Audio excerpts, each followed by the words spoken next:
What up, y'all? All right, so today I wanted to talk to you about, does the narcissist do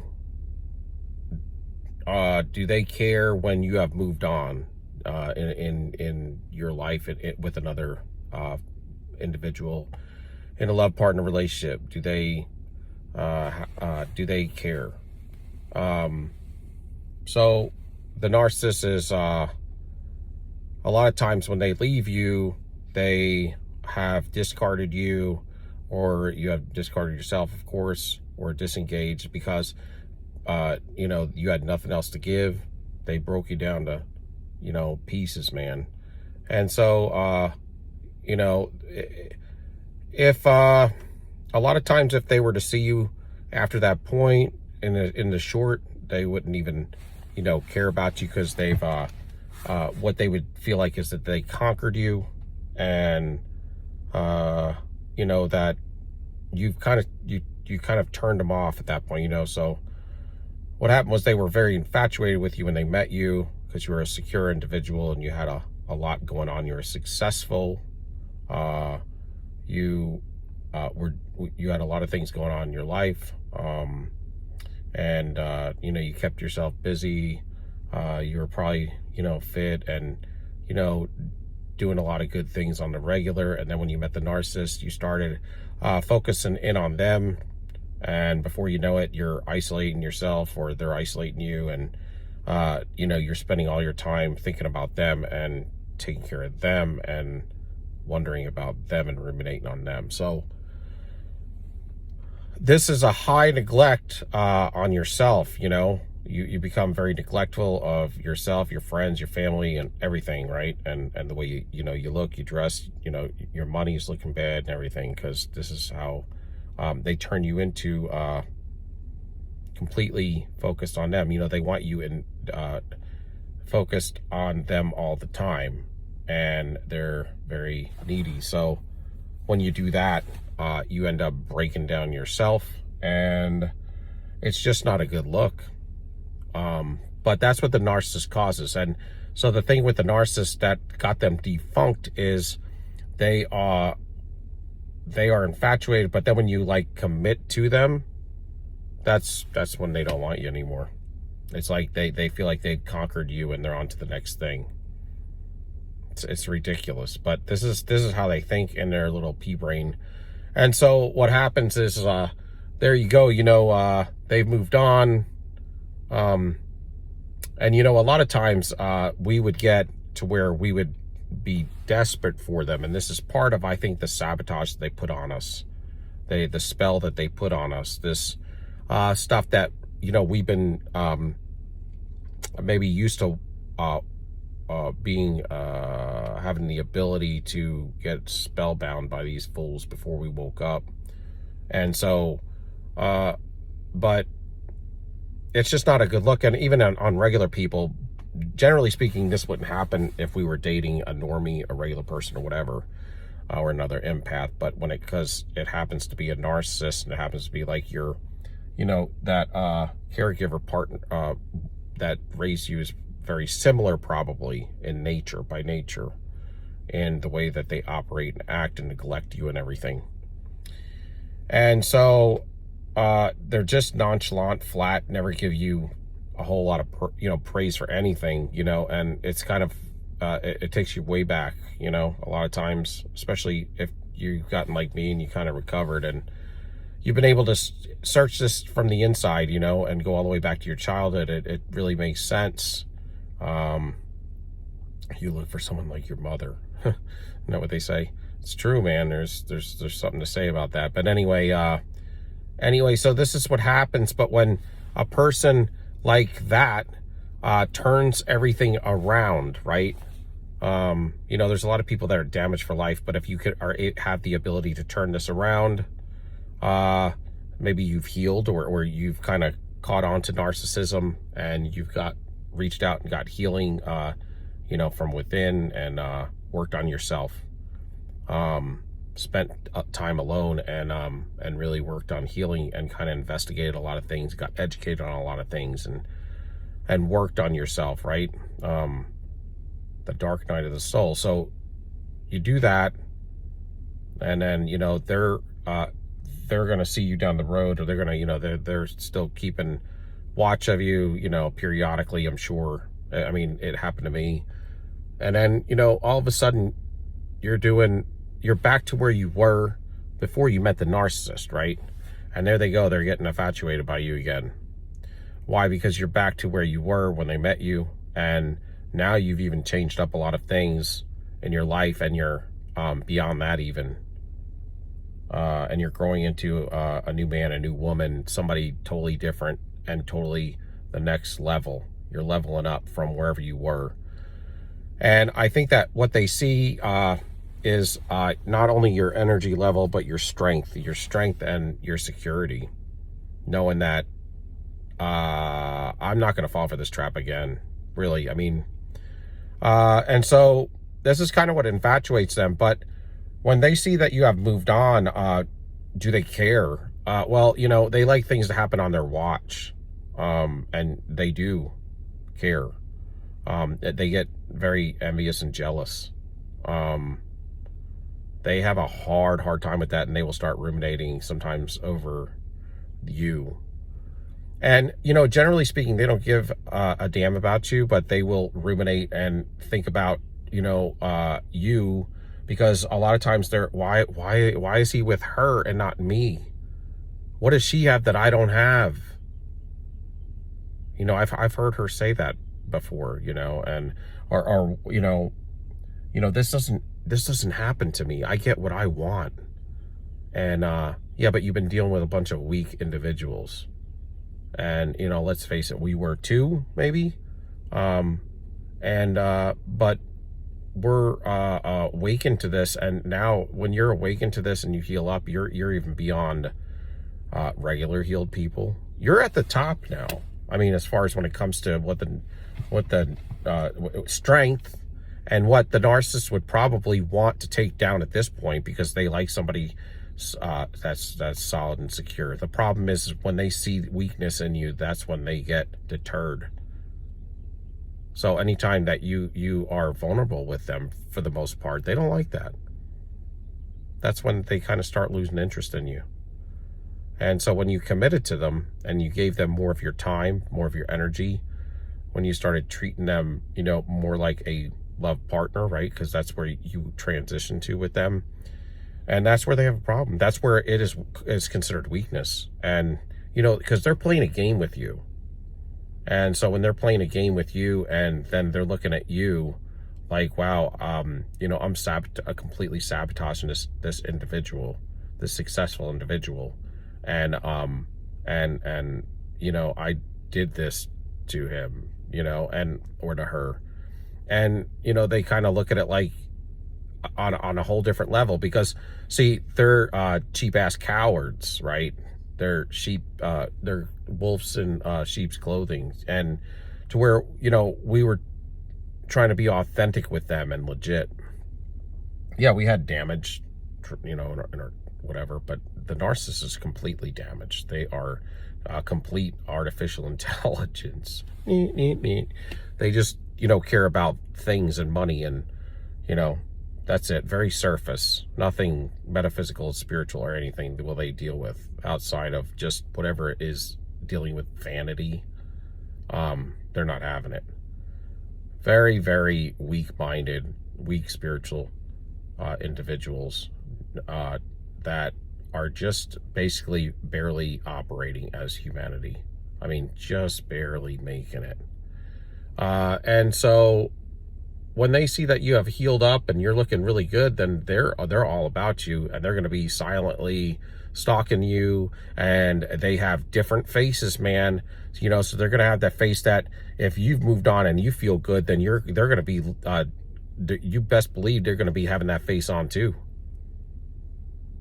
They're going to have that face on too. And they are going to make you out to be somebody who is damaging to them, just like every other boyfriend, girlfriend, whoever they had before. They're going to tell you that they were abused, they were used, they were whatever, you know, and 95% of that is probably false. But that's what they're going to tell themselves, and that's what they're going to tell their friends and their cohorts or whatever. They're flying monkeys, the idiots. And they're going to believe it for a time. They're not going to believe it forever. Because, you know, this is the thing. A lot of people that hang out with the narcissist, they're not friends with the narcissist. Nobody would want to be friends with the narcissist. You know, they're just kind of there. But they also can see through the narcissist. Everybody knows that they lie compulsively. It's pathologically. It's easy to see this. I mean, if you just stick with them for a few minutes, you'll eventually know. If you're there, you know, you're going to start seeing this stuff just pop right up. But they're idiots, and they think that it's all good. It's all good in the neighborhood, you know, but it's not. And they wonder why they're walking around with, like, pathological anxiety and paranoia as well. And that's why, because their body knows that this is very, very wrong, and it's very dangerous to do over time, because you're going to have so many enemies built up that you can't go anywhere. Somebody is going to be out for you everywhere you go. She has a lot of enemies. He has a lot of enemies, these people. I've even heard her say it when I was with her, newly with her. She told me she was a complete bullshitter, and that made me, like, you know, think, whoa, I mean, that's not funny. And then she had mentioned to me that she has a lot of people that, you know, she's hurt and pissed off. And they got it out for her. I mean, you know, and she's been with, like, married men, all kind of people around the town here. So yours has too, okay? They're all very similar. But when they do that, they get very, they're in a fantasy world, right? So they have a fantasy going on in their head, you know, that they're this grandiose person that's very special. They need to be served. They need to be petted. But we're not looked at as anything but objects to them. And that's fine. Because really they're the object at the end of the day. They're the shovel or whatever. Anyway, so this is what happens. They're in a fantasy world, and that's what originally they dragged us into. They dragged us into Peter Pan land, you know?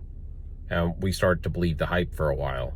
We started to believe that mask, what they told us they were. So they're going to distract themselves. That's all they know how to do, because they can never go inside. If they were to go inside, they'd probably have a heart attack because of how evil they are. That unbeknownst to them anymore, because they're delusional. They almost have dementia. They can lie to themselves and gaslight themselves for so long when you get into your 30s and your 40s as a narcissist. I mean, it's almost like you're so gassed out and fogged up as a narcissist, you don't even know that you're lying anymore. You really believe it. You know, and their immediate family kind of like shrugs it off because they've been hearing it their whole life, so they make it look normal. When you're in a narcissistic family, but you're not a narcissist, and you can tell that these people is just, you know, I was regular, and I would just look at them and be like, oh, that's them telling lies again. And that's what their family does to them. You know, they're like, oh, here comes the narcissist telling more lies, but this is what we've been hearing the whole 35, 36 years they've been here with us. It's just another one. Just don't bother saying anything, because it's just going to cause an argument or a riff and ruin the day. So even the family just would sit back. Or they'll just chime in too, because they're all narcissists, half of them, you know, at least in the family. But they're going to distract themselves with, you know, sex and drinking and doing drugs and finding new supply, because they can't have you anymore. So now they got to smear you, make you feel in their mind that you are the damaged one, of course, you know, and then they got to go out seeking new supply, whatever it takes, and to distract themselves. Usually they start to crumble at some point, because then they start to get very infatuated with you and they can't have you. And it's never worse. It's nothing worse than a narcissist that's addicted to people. And one of the best people that they had in you know, their supply closet, their harem, they can't have anymore. And they thought that was one of the easier ones that they were going to have forever. So the narcissist, they always underestimate their opponent. They underestimate their opponent, and that's where they went wrong. You were their opponent, and you were the one that was supposed to be easy. You were supposed to just stay where they wanted you to stay in that fantasy. Just continue to be gaslit for them to come see you every once in a while and give you a little nookie, you know? And then they're gonna discard you, disengage with you, go run off with a bunch of other men or a bunch of other women, whoever I'm talking to. And then they're just gonna come back again and rotate you around. Like you on a carousel? Like you a horse on a carousel? No. We don't play that. Some of us don't play that, okay? And some of us, when we get hurt enough and we understand and we get enlightened to what's really going on, we go inside and we go to true healing. The narcissist will never heal. They will never. They can't. They can't heal. They're fixed. They burnt their brain, their mind, and their heart. You can tell it's on the MRIs. Those centers will never be turned back on. And if you cannot feel love, then there's nothing good in you. It's sad for them. But you're going to keep moving on, and they're not going to be able to handle it. They're going to end up collapsing. And they're going to start going off on everybody. Be raging on everybody, their family, everybody.